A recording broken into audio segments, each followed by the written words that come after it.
Welcome to this lecture on organometallic chemistry. Today's topic is very interesting one. It is about reactivity of organometallic compounds.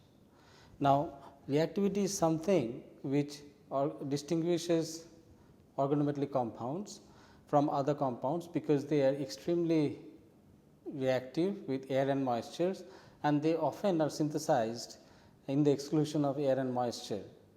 They are extremely unstable under ordinary aerobic conditions. So, detailed know-how is required in handling this compound. Now, in the beginning, it was thought that the extreme reactivity of organometallic compounds are probably of thermodynamic origin, that is, they are unstable compounds and that they tend to degrade quickly. But later it was found that they are their degradation is not due to thermodynamic instability, or rather of kinetic origin, and that can be gauged by looking at the bond energy of organometallic compounds. The bond energy of the organometallic compounds depends on the strength of the metal carbon bonds, and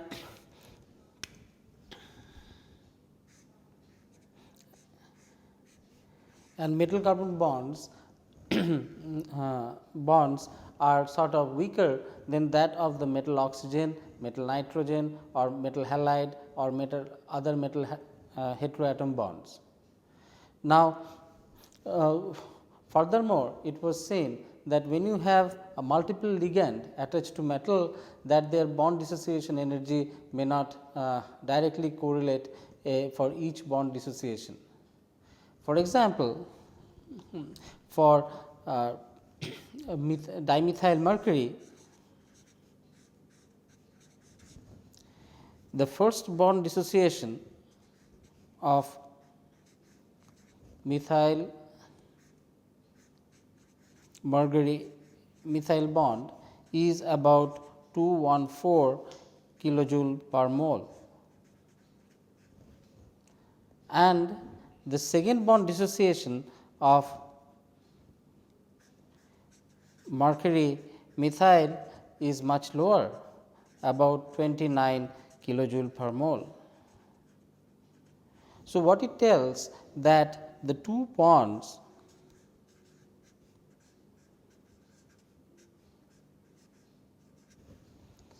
of mercury, as they dissociate by themselves, their bond dissociation energy varies, and that depends on the intermediate species which is formed after the dissociation of the first bond. Thus, in overall, the LNM CX3, where we have a metal and then the ligand substituents on the metal, and we have X substituents on the carbon, its bond dissociation energy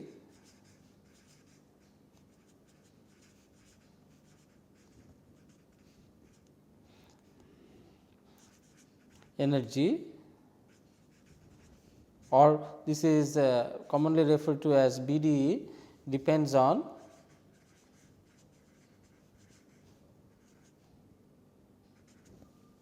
the oxidation state of the metal,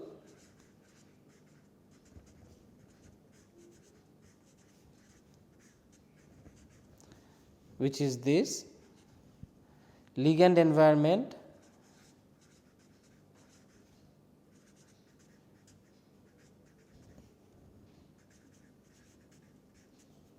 around metal,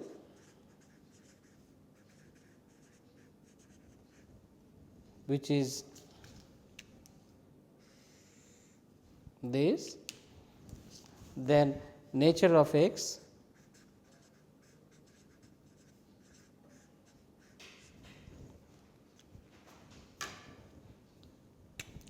which is this, and in addition to all of these, overall steric and electronic effect, which is kind of very interesting, that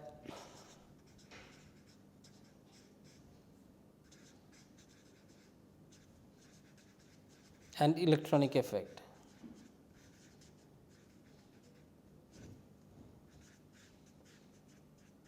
This overall steric and electronic effect arise because of the presence of the substituents Ln and X and their mutual interaction among each other.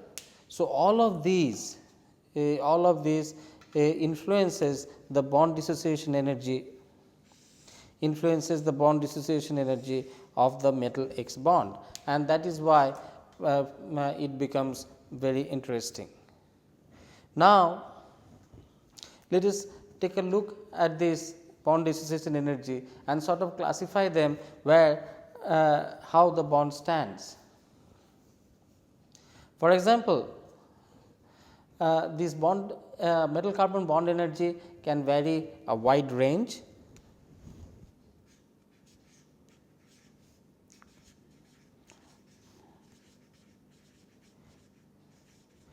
It covers wide range.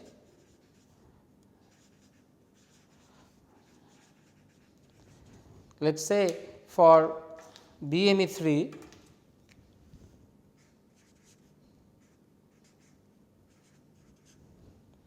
and arsenic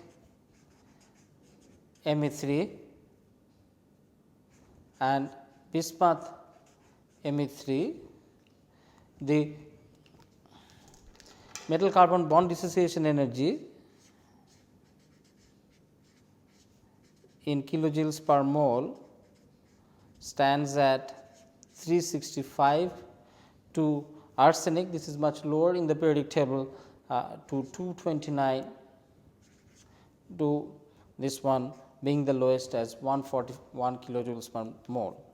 And what it signifies, that 365, this to be a very strong bond, this being medium, this being a weak bond. So, the range in which a covalent metal carbon bond arise can vary a lot, from being very strong to very weak, and for non-metals that depends on the location of the metal in its periodic table. Now, for the other kinds of bonds, which are mainly ionic bonds, for ionic bonds, the bond energy depends on the type of the metal, and the metal has to be electropositive one. When the M is electropositive,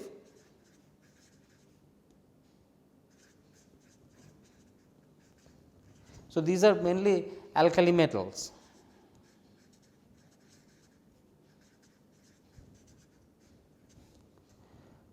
And the ligand has to be a carbon ion. Ligand has to be a stable carbon ion.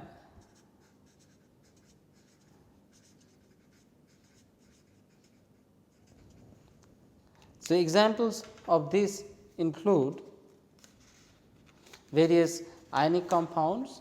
For example, we have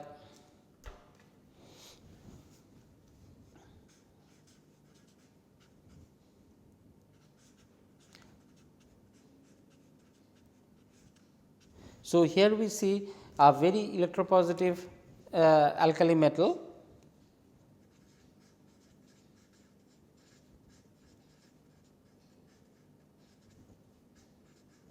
and here is a stable carbon ion.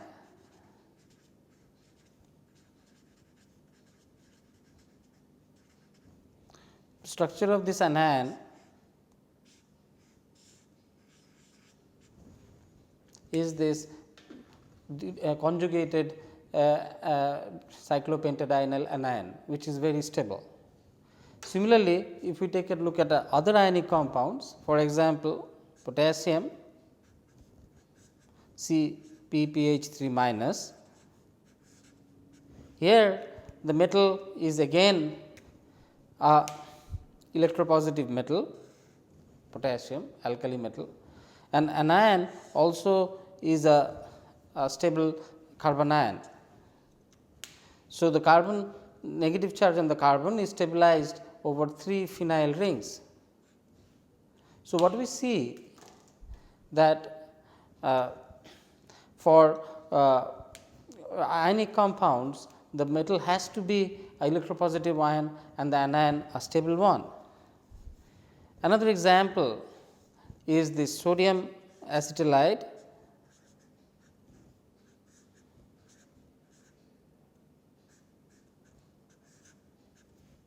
where this sodium is again a electropositive metal, and this acetylide moiety is also a stable carbon ion, where the anion is stabilized over a sp carbon atom. So, there are cases where multicenter non-classical bonds are formed. These MC bonds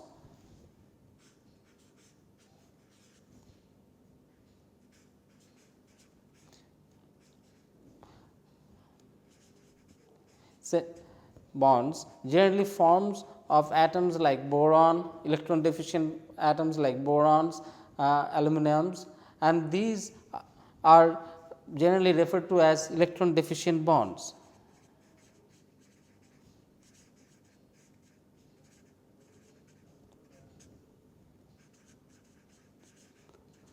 Or non-classical bonds.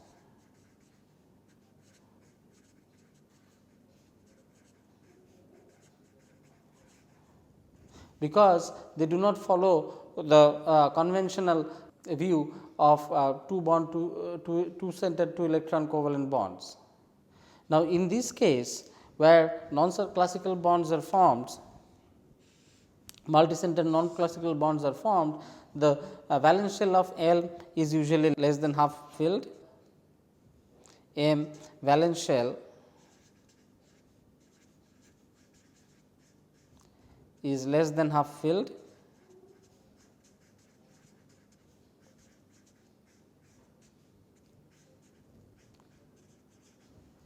and M is a polarizing, strongly polarizing cation, is strongly polarizing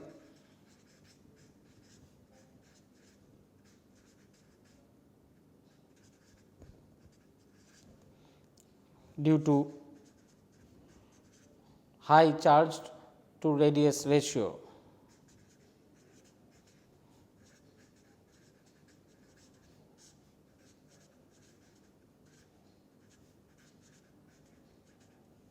So, that means that these cations are very small, and hence we see the examples of this class includes methyl lithium,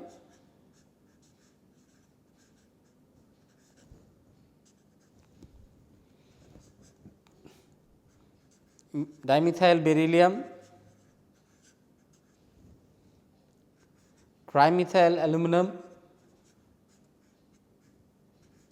which is a dimer, as opposed to potassium 2N HN plus 2N plus 1 anion.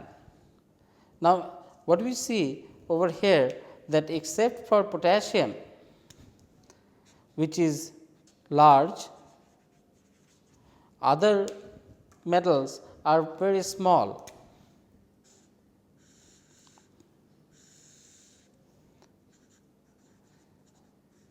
They are very small, and hence the cations which are polarizable, they have less than half filled, they conveniently form multicenter bonds.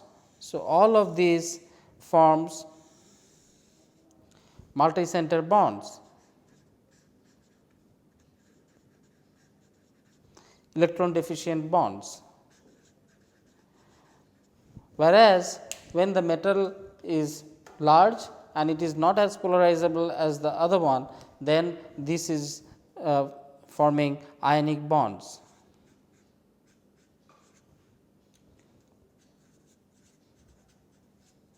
So, what we see is that depending on the size and the polarizability of the cation, the organometallic compound can have non-classical electron deficient multicenter bonds, or it can also be truly ionic ones, and hence the reactivity of this species would also vary accordingly.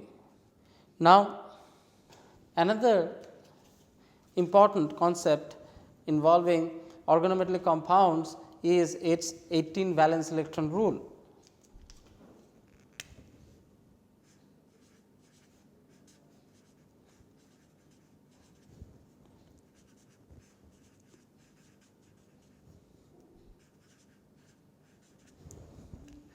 So, this is an important rule that says that transition metal complexes, one which are stable ones, should have 18 electron in its valence orbitals, and this rule have often been used conveniently in stating that certain compounds could be prepared because they would meet the 18 valence electron rules, and sometimes erroneously it is said that compounds which cannot have 18 valence electron rule would be unstable and hence cannot be prepared or dealt with. However, as a lot of organometallic compounds were synthesized and their structures and interactions were looked into, then it was found that there are compounds which obey 18 valence electron rules and there are compounds which does not obey 18 valence electron rule.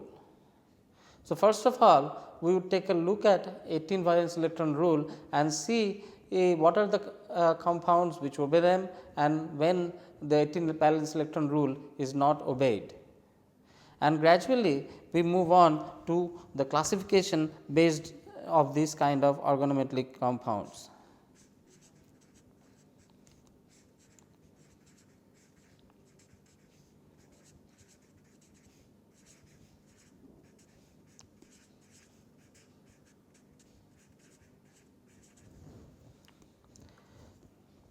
And usually it is found that there are 3 types of compounds: class 1, class 2 and class 3.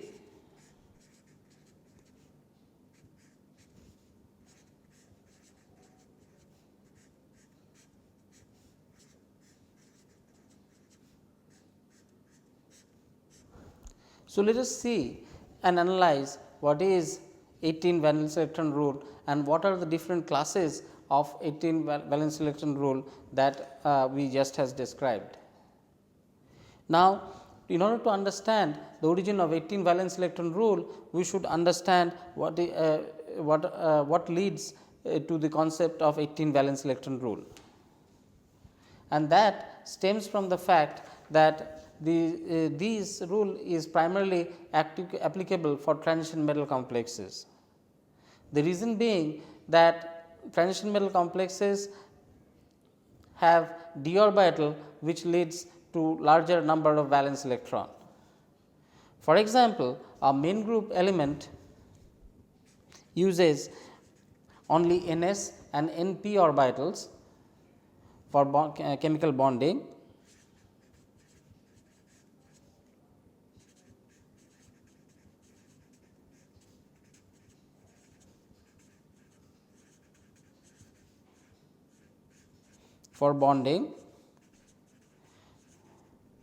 So, the number of orbitals used is ns has 1 orbital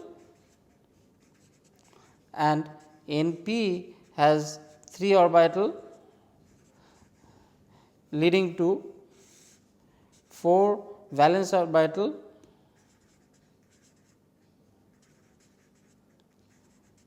which can have 8 valence electron.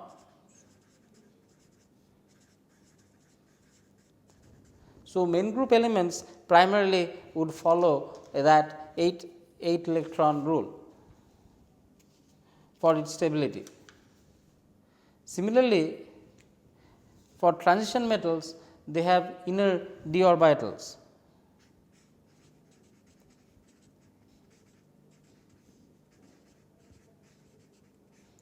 they use n minus 1 d n s and n p orbitals for bonding.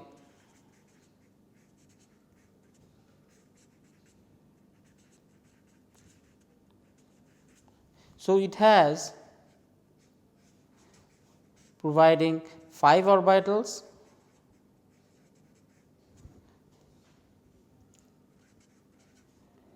Ns providing 1 orbital and Np providing 3 orbital, giving a total of 9 orbitals which can accommodate 18 valence electrons.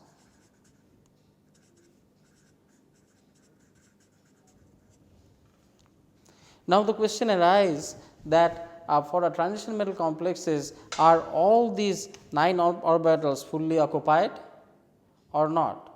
Now, it turns out that these orbitals need not be fully occupied and they can be partially filled, can be partially or fully occupied. Now, this is a very interesting concept, the concept of partial occupancy of this orbital, because if it is these orbitals are partially occupied, then they can accept electron, and if it is fully, as well as they can donate electron.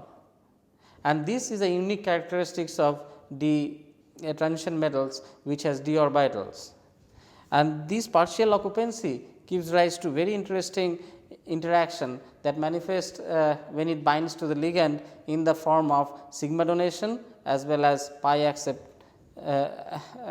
acceptance synergism. The partial occupancy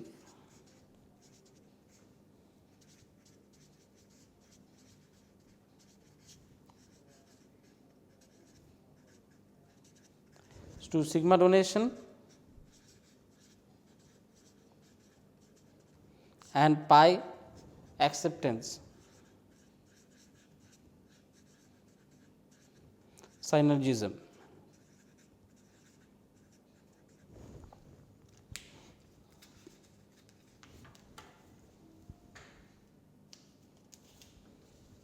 So,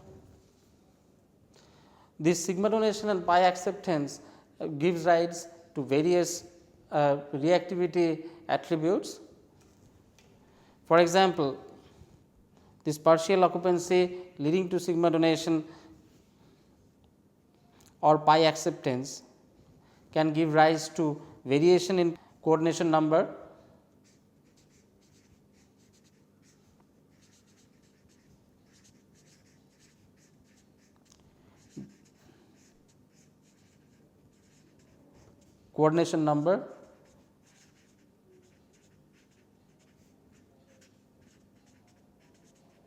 and in terms of reactivity, what it means that as the coordination number is changed or variation of it is allowed, then the metal compound can show chemoselectivity, manifests into chemoselectivity.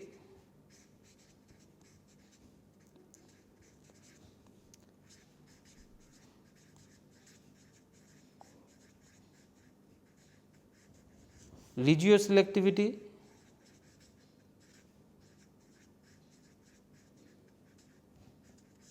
and stereoselectivity.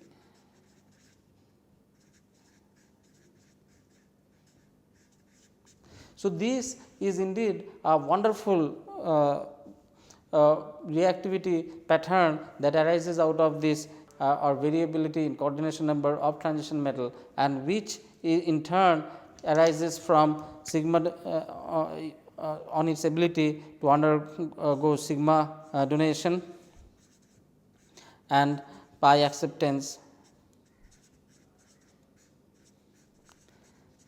property of its orbital, the valence orbital. So, what we came to know today is that there is a significant amount of interactions which arises due to partial occupancy of the metal d orbital, and this leads to such kind of sigma bonding and pi bonding. Now, sigma donation of metal, let us say we have a metal carbon bond, it can have an interactions like sigma interactions as well as pi interactions. The sigma interaction is usually from ligand to metal.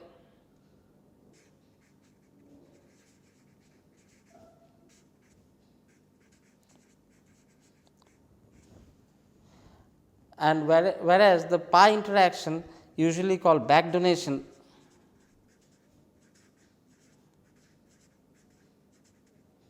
occurs between metal to ligand.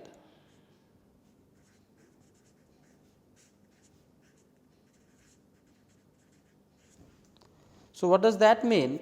That the ligand orbital in sigma interaction, ligand orbital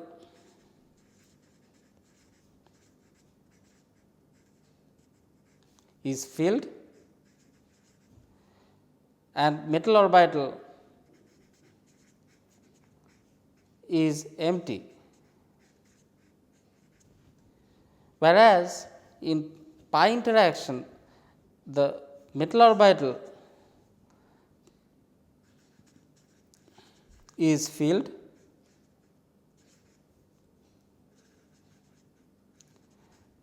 and ligand orbital